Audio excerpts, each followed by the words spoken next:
My name is Claire. Last month, my husband Chris and I finally bought our dream house. It's on the edge of a large forest, and I love it. It's a little paradise hidden by the large pine trees that grow on the premises. I honestly don't know where my backyard ends and the forest starts.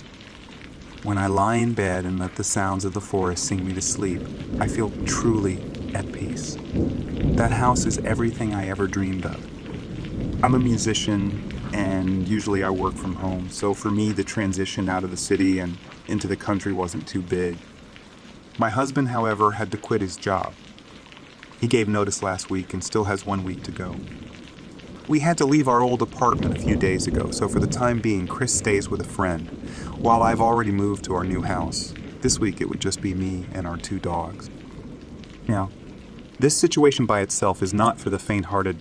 The woods can be scary, especially at night, and it gets pretty lonely out there. But as fate will have it, this week some strange things have started to happen. It all started on Sunday. I was unpacking boxes of our books and CDs when, by accident, I opened a box of Christmas decoration. Chris and I had decided for our unused stuff to be stored in the basement, as it was just a cement hole anyway. A cold, windowless room, not much bigger than a walk-in closet. I walked down the wooden stairs and dropped the box in a corner when I noticed there was a small hatch on the wall under the staircase. Initially, I got really excited, as I thought it was a safe or something. But then I noticed there was only a latch on it to lock it from the outside. I wondered if it could be a door, but the opening was quite narrow. A small person, such as myself, would maybe fit. But say, my husband would have trouble fitting through. Stepping closer, I noticed a small plaque that said, "Keep shut at all times." Naturally, I opened it anyway. There really wasn't anything to see, though. It was really dark inside, and the light from the basement was way too dim to light it at all. From inside came a clicking or snapping kind of noise. Not quite rhythmic, but frequent enough that I thought it maybe was some type of machine. I didn't dare sticking my head or limbs in for fear of getting electrocuted or cut in half, so I shut the hatch and resolved to take a look when I'd unpacked my flashlight. The following days, things got pretty weird. On Monday, the dogs were going nuts. As soon as the first one stopped barking, the other would start again.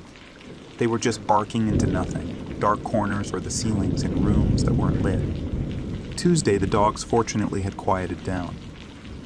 However, that night, while making dinner in the kitchen, I heard the same clicking that came from the space behind the hatch.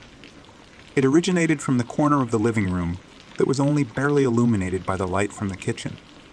I approached quietly, but when I was about to flip the switch, one of the dogs flew past me and barked at whatever it was that made the noise, and the noise stopped. I turned on the light, but nothing was there. When I called Chris that night, I told him I thought we had an infestation of some sort. Then, at night, things got really weird. I was in bed, sleeping soundly, when I woke up from one of the dogs scratching the door from outside the bedroom. I cringed as I heard its nails drag across the fresh paint, but I couldn't be arsed to just get up and let it in. Almost immediately, I drifted back to sleep. That morning, one of the dogs decided to pull me out of my slumber by aggressively licking my face. I groggily pushed it off and pulled the sheets over my face when I remembered the scratching. I cursed and hastily got up to check if he'd ruined the door, but then I noticed both the dogs were in my bedroom. Whatever had scratched the door last night was not one of my dogs. Oh, and it ruined the door, by the way. Nice. Also, when I went down for breakfast, I noticed the bowl of dog food was completely empty, even though I'd just refilled it the night before. When I called Chris that evening, I told him I thought we had an infestation of something big. You might think that I would have been scared at this point, but I hadn't quite connected the dots, and we live in an old house, so I figured anything was possible. After calling Chris, I sat down with a book and a glass of wine out on the porch. Despite it being November, the weather this week was quite pleasant, and I love feeling the cold breeze across my cheeks as I'm tucked under a warm blanket. I hadn't really noticed how exhausting this week had been, but not 10 minutes into reading, I fell asleep. It must have been past midnight when I woke up from the motion-activated lights in the backyard switching on. Half asleep, I turned to look, and what I saw shocked me wide awake. About 30 feet away stood a tall, slender humanoid figure. It was hunched over as it drank from the bird bath we had just put in the garden a few days ago. For a few seconds, I just sat there frozen in fear, watching it drink. The creature had long, thin limbs, and its skin was pitch black, like a shadow that just rose from the pavement and became a person. It seemed emaciated. The bones were sticking out so far under its dry skin it looked as if they were going to pop out. And when it rose up, its face. God, that face will haunt me forever. Its clouded gray eyes lay way too deep in its skull. The worst part, though, was the mouth. It was so big and it had so many teeth, and it was somehow contorted in what almost seemed to be a smile. And it was looking right at me. For a second I thought that was the end of me, but then it just backed away into the darkness.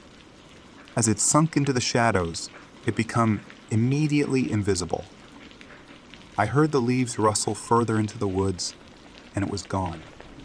I locked myself and the dogs in the bathroom and quietly cried until sunrise. I eventually gathered up the courage to get out. That was this morning. I called Chris and told him everything. He said he'd come over ASAP. He should be here before dinner. I decided to unpack some more boxes today to take my mind off of it all.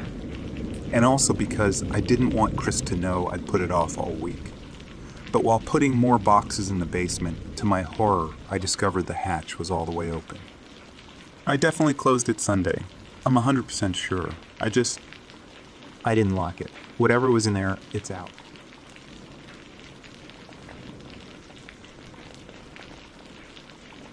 I recently moved out of a house I'd been staying in for college.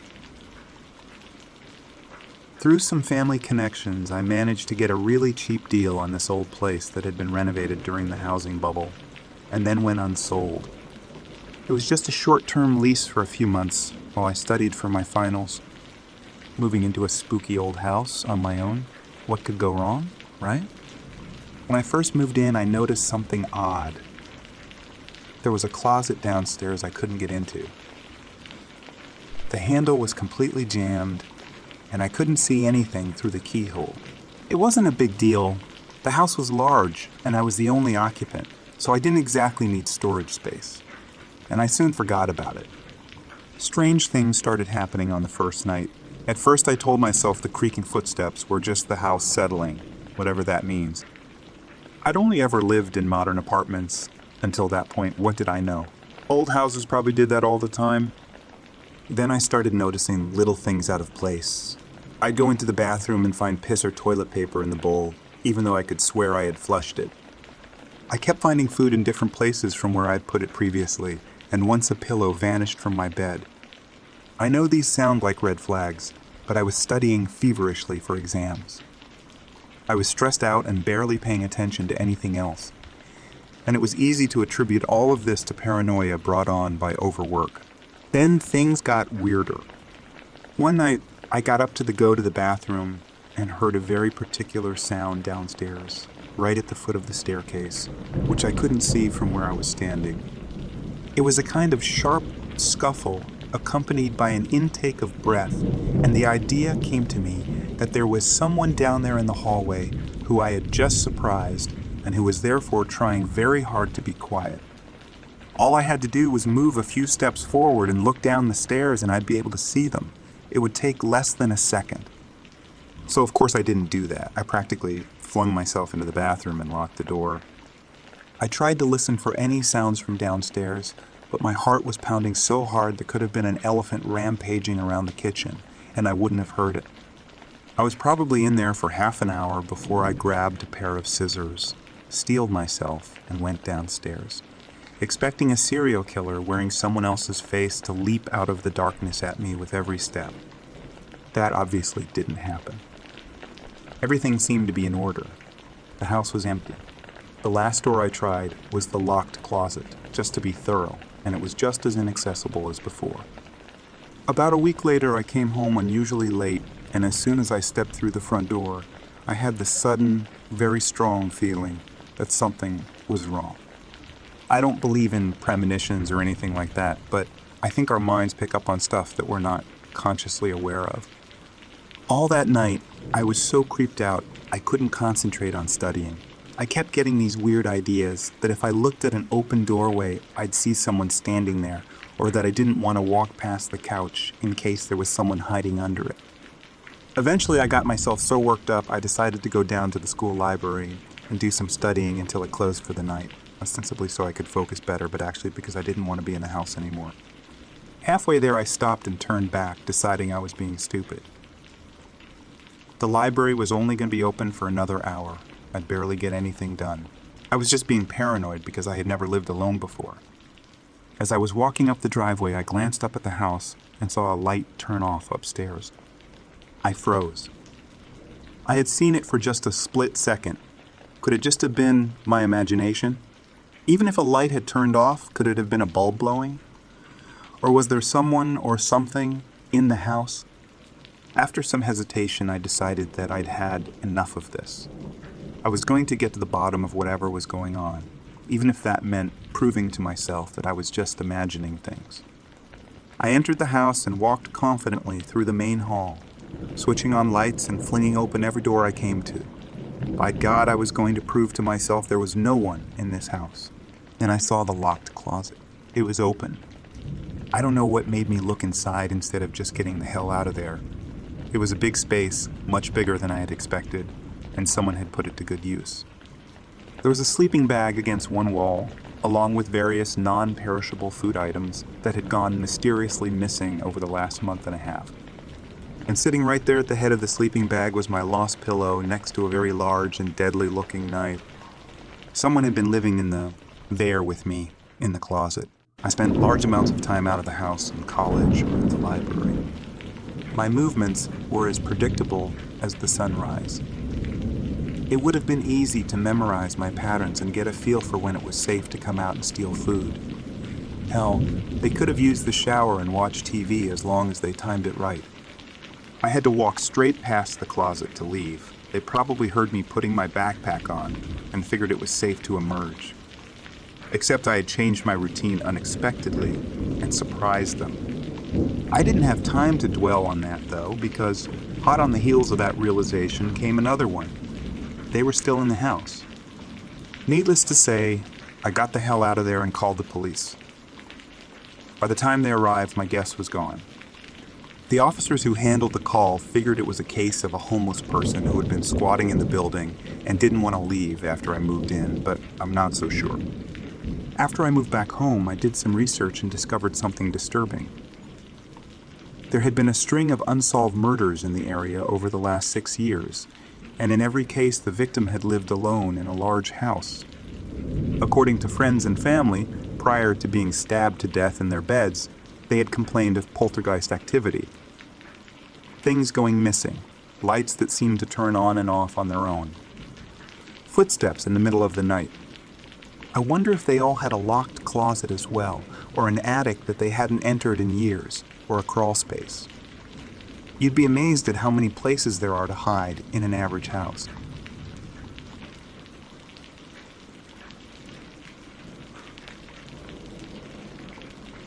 I bought a new house last month. It's a lovely little place. It's rustic, homey, remote, everything I wanted. The man I bought it from built it himself 45 years ago. He told me that. He told me everything about it, from the depth of the basement to the pitch of the roof. It wasn't until closing day came that he told me the last thing about it, though. We were at the lawyer's office in town, me in my suit and him in his overalls, and he looked nervous, fidgety about something. Finally, he sidled over to me and cleared his throat. "Something I've got to tell you," he said. "Ain't gonna sit right with me if I don't."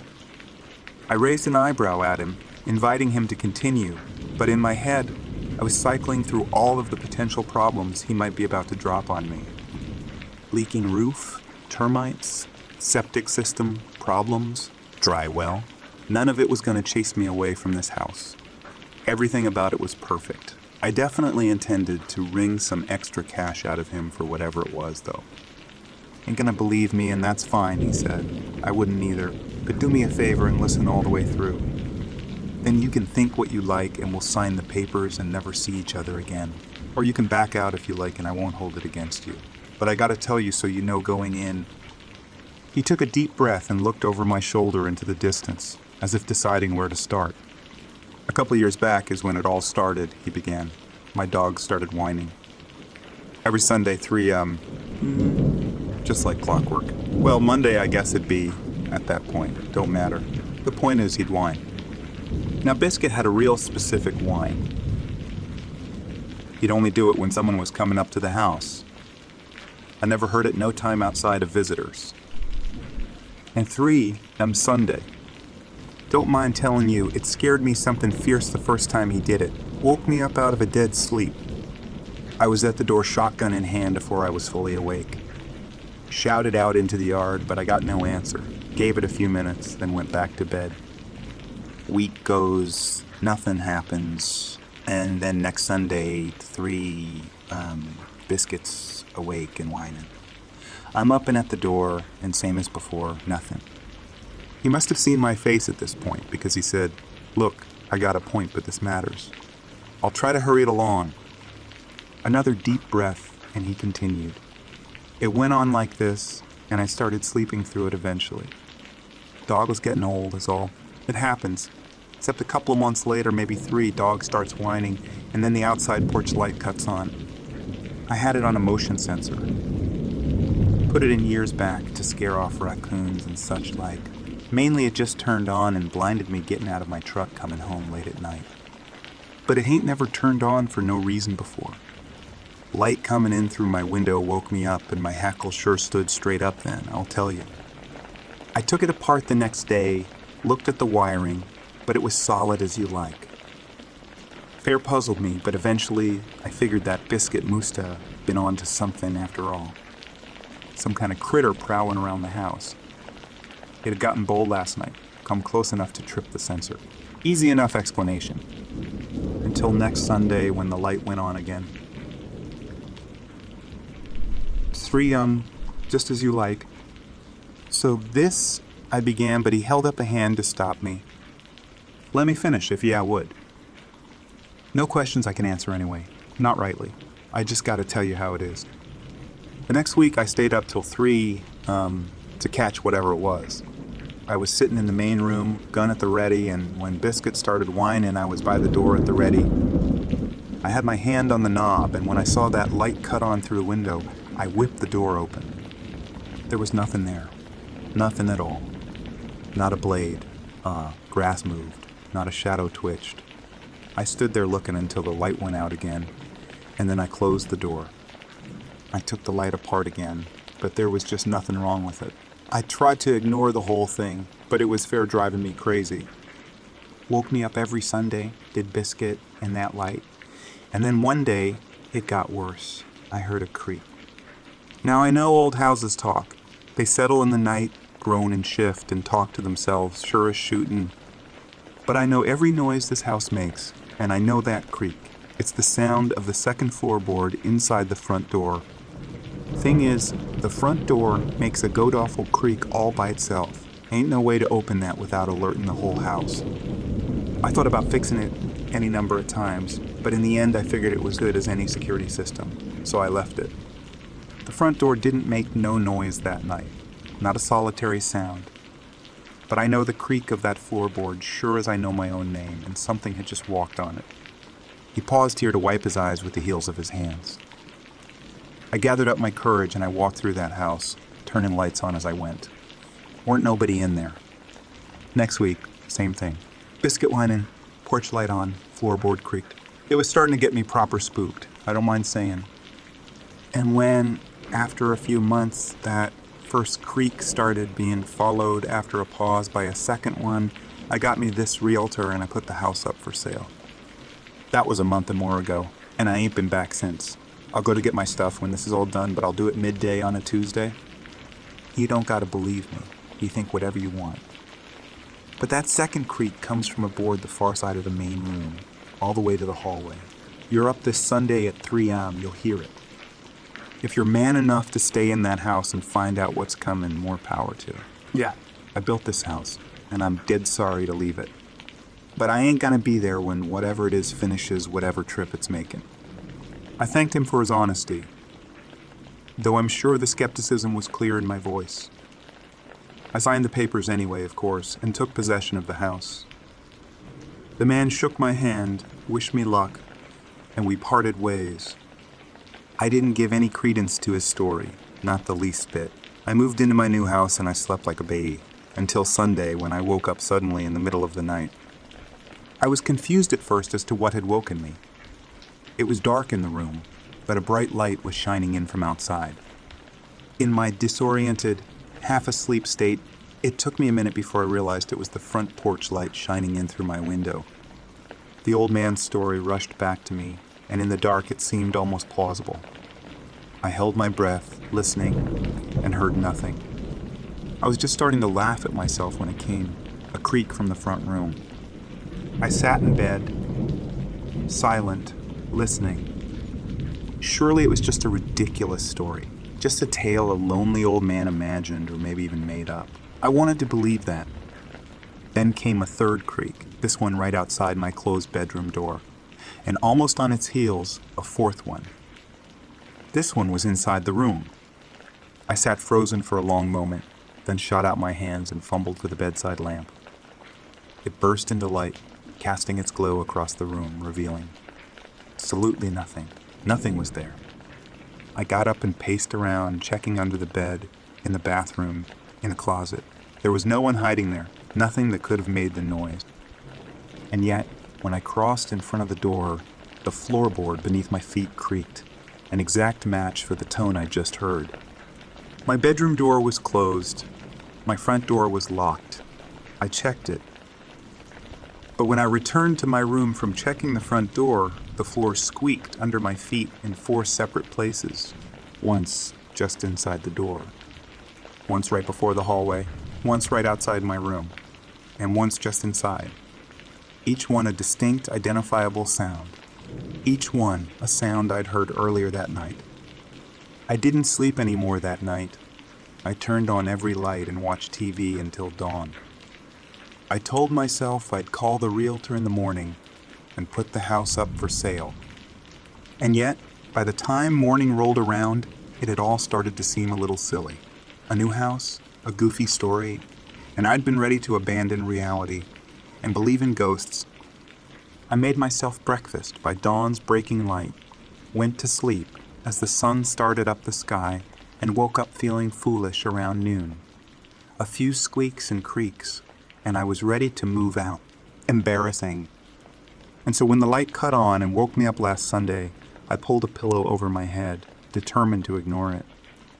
And when the first creak came, I told myself it was a coincidence, a random noise that probably happened all night, and I just didn't hear most of the time. Then came the second, at the same pause as before. Then the third and the fourth, in relatively rapid succession. And although I repeated the mantra that it was just an old house, just stray noises, I was having a hard time clinging to that thought. Then the mattress shifted slightly as something placed its weight on the corner. I heard the springs groan, felt the bed sink a little beneath me, rolling me toward whatever had just sat down. I lay there, pillow over my head, wide awake and frozen in fear for the rest of the night. I don't know when the weight went away, but I didn't dare move until I saw the gray light of dawn creeping in under the edges of my pillow. First thing Monday, I was at the realtor's office, putting the house up for sale. From there I went to the hotel in town and got a room. I lived in the same set of clothes until Wednesday, which is when I finally got the courage up to go back to that house and get some of my stuff. Even then, I did it at noon. Some folks came to look at the house today. The realtor tells me they've put in an offer. I couldn't be happier. I've woken in terror every night, dreaming that I've felt the weight of that thing joining me in bed again. On the good nights, I wake up when it sits down. On the bad ones, it has time to get in, to climb under the covers, to wrap an arm around me, its brittle fingers drifting across my face as I lie there, unblinking, trying not to scream. I appreciate why the old man told me about the house before I bought it. He wanted to absolve himself, to know that I had a chance to walk away. I get where he was coming from. I'm not giving this couple that chance.